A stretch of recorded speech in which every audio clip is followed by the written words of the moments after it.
വാഹന മോഡിഫിക്കേഷന് സംസ്ഥാന സർക്കാരുകൾക്ക് അധികാരമില്ലെന്ന് വ്യക്തമാക്കി കേന്ദ്ര സർക്കാർ. വാഹന മോഡിഫിക്കേഷന്റെ പേരിൽ UDF ജനങ്ങളെ വഞ്ചിച്ചുവെന്ന് BJPയും CPMും കുറ്റപ്പെടുത്തി.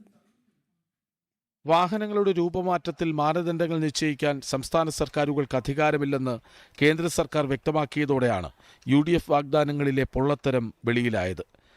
കേന്ദ്ര സർക്കാർ നിശ്ചയിക്കുന്ന മാനദണ്ഡങ്ങൾ പ്രകാരമുള്ള രൂപമാറ്റം സംസ്ഥാന സർക്കാർ അംഗീകരിച്ച വർക്ക്ഷോപ്പുകളിലോ സർവീസ് സ്റ്റേഷനുകളിലോ നടത്താം. രൂപമാറ്റം വരുത്തുന്നതിന് മുൻപ് ഫോം 22C വഴി രജിസ്ട്രിംഗ് അതോറിറ്റിയുടെ അനുമതി വാങ്ങണം. മാറ്റങ്ങൾ വരുത്തിയ ശേഷം 14 ദിവസത്തിനുള്ളിൽ രജിസ്ട്രേഷൻ സർട്ടിഫിക്കറ്റിൽ രേഖപ്പെടുത്തണമെന്നതാണ് വ്യവസ്ഥയെന്നും ശിവദാസൻ MPയുടെ ചോദ്യത്തിന് ഗതാഗത മന്ത്രി നിതിൻ ഗഡ്കരി പാർലമെന്റിൽ രേഖാമൂലം മറുപടി നൽകി. നിയമസഭാ തെരഞ്ഞെടുപ്പ് വേളയിലെ UDF വാഗ്ദാനമായ വാഹന മോഡിഫിക്കേഷൻ നിയമപരമായി നിലനിൽക്കാത്തതാണെന്ന് പാർലമെന്റിലെ കേന്ദ്ര സർക്കാർ മറുപടി വ്യക്തമാക്കുന്നതായി ഡോക്ടർ ശിവദാസൻ MP ചൂണ്ടിക്കാട്ടി. സംസ്ഥാനങ്ങൾക്ക് പൊതുസുരക്ഷയുടെ ഭാഗമായി വാഹനങ്ങളുടെ വേഗപരിധി നിയന്ത്രിക്കാനുള്ള പരിമിത അധികാരം മാത്രമാണ് സെക്ഷൻ 112(2) പ്രകാരം ഉള്ളത്.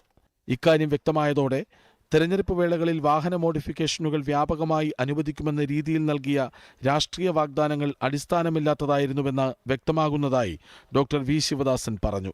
വാഹന മോഡിഫിക്കേഷൻ സംബന്ധിച്ച മാനദണ്ഡങ്ങളോ സാങ്കേതിക സ്പെസിഫിക്കേഷനുകളോ സംസ്ഥാന സർക്കാരുകൾക്ക് സ്വതന്ത്രമായി രൂപീകരിക്കാൻ നിയമപരമായ അധികാരമില്ലെന്ന് കേന്ദ്രം വ്യക്തമാക്കിയതോടെ UDFന്റെ തനി നിറം പുറത്തായെന്ന വിമർശനം ശക്തമാണ്. യുവാക്കളുടെയും വാഹന ഉടമകളുടെയും വികാരങ്ങളെ മുൻനിർത്തി യാഥാർത്ഥ്യമില്ലാത്ത വാഗ്ദാനങ്ങൾ നൽകുന്നത് ഉത്തരവാദിത്തമുള്ളവർക്ക് ചേർന്നതല്ല.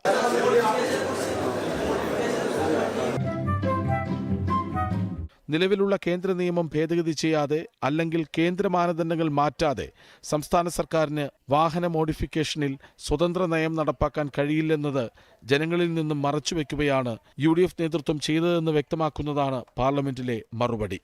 പൂക്കി മുഖ്യമന്ത്രി VD സതീശൻ ഇക്കാര്യത്തിലൊക്കെ യുവാക്കളോട് എന്തു പറയുമെന്നാണ് മലയാളികൾ ഉറ്റുനോക്കുന്നത്. ജെൻസിയെ കബളിപ്പിക്കലായിരുന്നു വാഹന മോഡിഫിക്കേഷന്റെ കാര്യത്തിലെ UDF വാഗ്ദാനം.